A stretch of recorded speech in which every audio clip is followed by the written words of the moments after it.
Okay, nandito pa rin tayo sa laundry management system. Sa video ito ay ituturo ko sa inyo ang paggamit doon sa customer management at saka sa POS. Kung bago lang kayo dito sa aking YouTube channel ay mangyaring i-like, i-subscribe at i-share nyo na itong video na ito para naman ay makita, mapanood ng mga iba nating mga kaibigan, kababayan na mayroong ganitong business, yung laundry shop. So, umpisahan na natin. Pagbukas natin ng ating system ay pagkatapos na mag-login o bago mag-login ay magpapakita ito. So, close natin ito. Click ang X button. Tapos, dito, mag-login tayo. Admin. Ang password ay admin. Pwede nyo yung palitan pagkatapos ng trial or demo. Diba? So, click ang OK. Magpapakita itong reminders alerts. Close lang natin ito.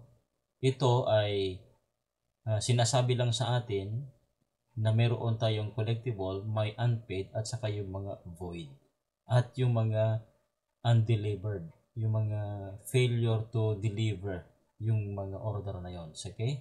Dito tayo sa customer. Sa customer, pag click nyo yan, mapupunta lahat dito ng mga list of customer. Katulad nito, meron na ito. Ngayon, paano tayo mag-search? I-click lang natin dito. Ilagay natin yung pangalan niya, halimbawa Joy, o magpapakita yan, halimbawa ay Janet, o yan, halimbawa ay Adon, o yan, AD lang, kukunin na yung dalawang letters na yon. Okay? So, yun nga, pagka-click nung name ay magpapakita na sa kanyang profile. Okay? At dito rin ay pwede mong i-search yung kanyang mobile number kung meron siyang mobile number. Halimbawa, ang i-search natin ay itong 71. So, hindi natin kabisado lahat. Basta may 71, siya na yun. Yung, ito yun. Okay? Pag-click nyan ay maglo-load dito sa ating customer form. Ngayon, dito ay merong 4 na tab. Customer information, privilege, note, at saka report. Ngayon, pagka-click natin dito, pwede tayong mag-edit, pwede tayong mag-new, at i-save. Ang function nitong inactive is active. Pagka-check ay active itong customer na ito. Kapag wala, hindi siya active. Delivery schedule, mayroon ba siyang pagde-deliver o wala?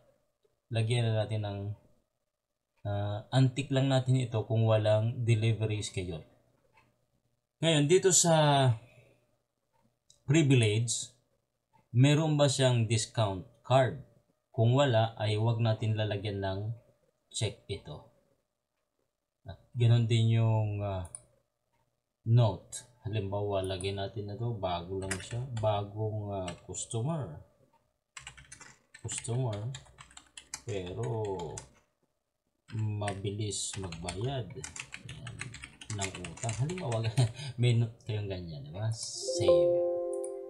Yung report, halimbawa itong si Adan Ave, makikita nyo dito kung meron siyang mga loyalty points. Click nyo lang yan. O meron, di ba? So meron siyang 8 points. Kung matapos na itong 10 points na ito, ay kayo nang bahala kung ano ang ibibigay ninyong reward kay Adan Eva. Okay? Pagkatapos ng 10, ay pwede niyang i-reset ulit para magpanibago na mag-gain ng kanyang loyalty points. Okay? So, yan lang. At pwede niyo niyang ipapakita. Ngayon dito sa points, makikita nyo dito yung mga customer na ano na ang points nila. Tulad ganyan ng Adan Eva ay meron ng 8. Yung iba ay 3, yung isa ay 1. Si Joy ay 1. Yung the rest na wala pang points ay hindi magpapakita dito. Okay? So, yan ang report ng mga mayroong loyalty points. Sa report naman, ito, katulad lang ng ay mapupunta lahat dito ng mga customer. May mobile number, may address, at ito, pwede nyo siyang i-print. O, Control P, pwede na siyang i-print kung ano ang preferred na printer na meron kayo. Okay? Para naman meron kayong listahan o backup. Okay? So, ganun lang. Wag nyo kayo dito, ilagay nyo lang yan. Naka-default yung kanyang mobile number code. So, ano pa ba ang natin dito?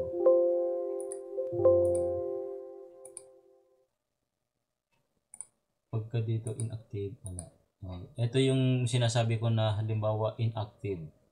I-click natin ito, inactive, alisin natin yon, tapos save. Okay? Tapos search, kikita nyo wala na siya dito.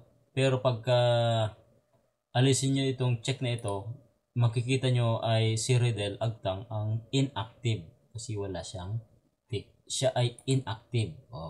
Di ba? So, ma-separate ninyo, categorize din nyo sino yung mga active at saka inactive na mga customer dito sa ating system. Okay?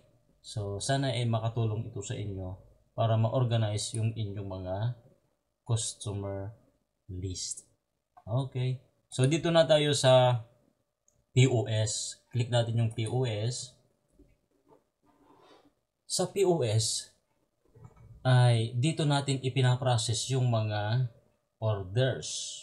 Pagka may bagong customer, ang pipindutin lang natin ay new process. Piliin natin kung sino. Kung hindi natin makita dito at marami na, pwede nating i-click dito sa halimbawa Riddle, ganyan. Magpapakita na yung kanyang pangalan. Diba? Click lang natin yon, select. Tapos pipiliin natin dito sa tatlong na ito alin ang order mode para kay Riddle Agtang. Halimbawa ay delivery, click natin yon. At dito na sa menu ay piliin na natin yung services na ating gagawin. Halimbawa ay wash, fold, dry, ordinary wash. So ang price niyan ay 25. So ilang beses mong ikarga o i-load yung kanyang damit. Halimbawa, per kilo ay per kilo. Pero kung per load ay pwede nating palitan itong category na ito doon sa admin. Okay? Ang nakadesign ngayon dito sa inyong services ay per kilo. So, 1 kilo, halimbawa, 1 kilo ay 25 pesos. Ang Tide ay siguro mag-consume siya ng 2 o 5 sachet. Halimbawa gano'n. Ang Downy, stock low. So, yung Downy ay kakaunti na daw. Out of stock. Tignan natin. Out of stock nga. So, hindi pwede. Di ba? Hindi pwede. Ngayon, baguhin natin. Wala nang Downy. Kasi nga, ay yung kanyang damit naman ay mabango. Kasi Tide. Tide yung kanyang sabon. Di ba? Ida-dryer ba? Ito na. Ito yung ordinary wash. Wash, fold, dry. So, nakapackage siya sa 25. Okay? So, yan ang kanyang order. Ang gagawin natin ngayon dito, i-click natin itong checkout. Ito yung babayaran niya, 35.20. Okay? So, click checkout. Ngayon, dahil sa above 20 yung kanyang order, sinasabi ng system natin ay meron siyang loyalty points. Pero bago natin bigyan ng loyalty points ay, do you want to print the invoice? No. Or yes. Okay? No muna. Ngayon, dito, i-update natin yung kanyang excuse me po. Medyo namalat lang ako So wala siyang points, loyalty points. Ang gagawin natin dito ngayon ay i-update natin. Update. So, ang pipiliin natin dito ay yung 1 syempre. Kasi hanggang 1 to 10 yan. Click 1. So, sabi, congratulations. So, meron na siyang 1 star. Napansin nyo, meron na siyang 1 star.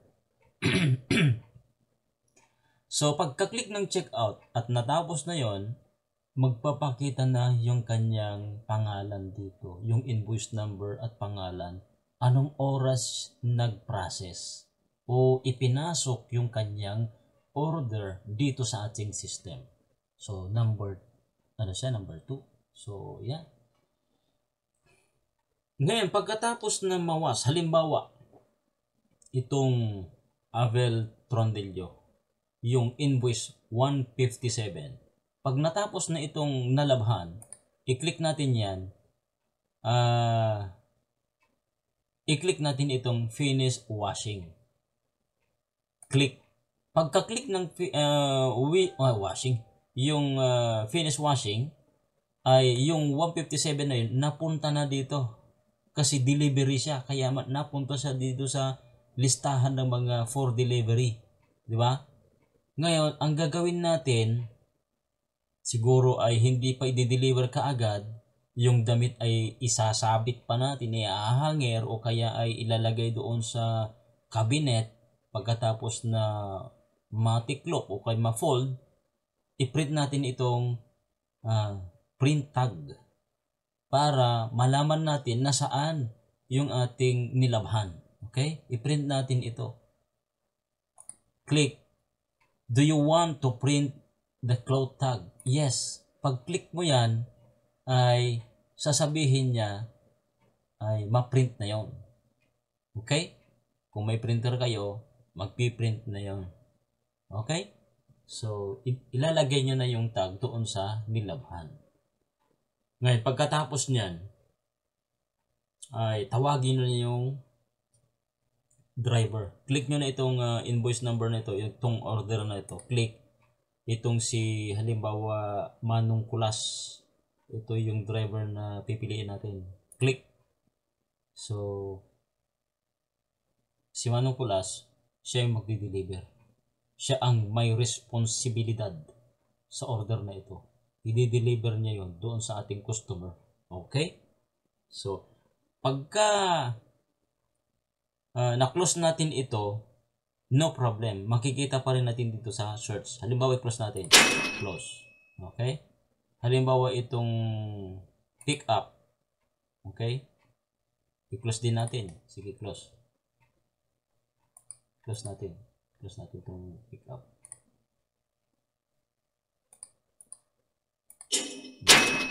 Itong delivery na isa, irresponsibilidad ni Piting Kulas, close natin. Pero unpaid, ha? Itong si Riddle, yung bagong order natin kanina, click natin ito. Tapos na bang mag-washing? Yes. I-print ang tag. Okay? Kung hindi na, okay lang. Tapos, i-click natin ito, piliin natin yung driver natin, si Alcid Tubero, halimbawa ganyan. Tapos, close. Ngayon, lahat yun ay unpaid. Wala tayong nakuhang pera. Ngayon, paano na yan? Clear na dito. Napunta na sa lahat. Napunta na yung mga orders natin dito sa close. Paano nang mangyari dyan? Ano ang mangyari dyan? Dito sa search ay makikita natin lahat ng mga unpaid. Okay? So, i-click natin ito, unpaid. Lahat dito, mayroong 44 na unpaid. Yan. At ito ay naka-arrange mula una hanggang sa pinaka latest na order, 158. Diba? Ito yun, 158. Ito yung last na order. Yung pangalawa kanina, ito. Click mo yan, unpaid. So, pagka nag-deliver itong si Manong Kulas at bumalik, dala niya yung 36.64, ang gagawin ng cashier ninyo, i-update niya ito. Okay? Kasi dala-dala naman yung resibo eh. Yung na-collect niya na 36.64, kanino yan? dito sa invoice 157. So, pwede mong i-click dito, 157. Oh. I-click mo yan, mapupunta dyan. Ang gagawin ngayon ng cashier ay i-update niya yan. Click ang edit, click dito, at saka pay. Okay? Tapos, close mo na o kaya save. No problem. Ganon ang gagawin dito sa ating POS. So, madali lang, di ba? Madali lang. Pag may mistake, pwede nyo i-delete. Pagka mayroong babaguhin, edit, save. Ito yung sa mga delivery, failed. Hindi siya na-deliver. Sabi niya dito, your order has not been successfully delivered. So, pwede mong sendan ng text o kaya WhatsApp. Ayan. Nagre-remind lang yan. Okay, so sana maliwanag itong POS at gano'n lang ang function. Pipiliin lang natin dito yung walk-in, delivery, or pick-up. Magiging smooth ang process ng mga orders sa inyong laundry shop. Simple. Simpleng system pero na-organize ang mga transaction, mga pumapasok na mga customer at hindi na kayo nagsusulat sa mga logbook o anumang mga recorded na ginagamitan ng papel. O kaya nagsusulat. Yung mga bantay natin dyan sa laundry shop ay alisin na natin yon. Kailangan ay gawin na natin computerized. Simple lang naman ito, di ba? Makikita mo yung mga previous mo pa, 2020, 2021 o kaya 2022. Yung 2023, lagay mo lang dito, 2023. Tapos, okay. Ngayon, pag-click mo dito, 2023. Eto lahat, 2023. Diba?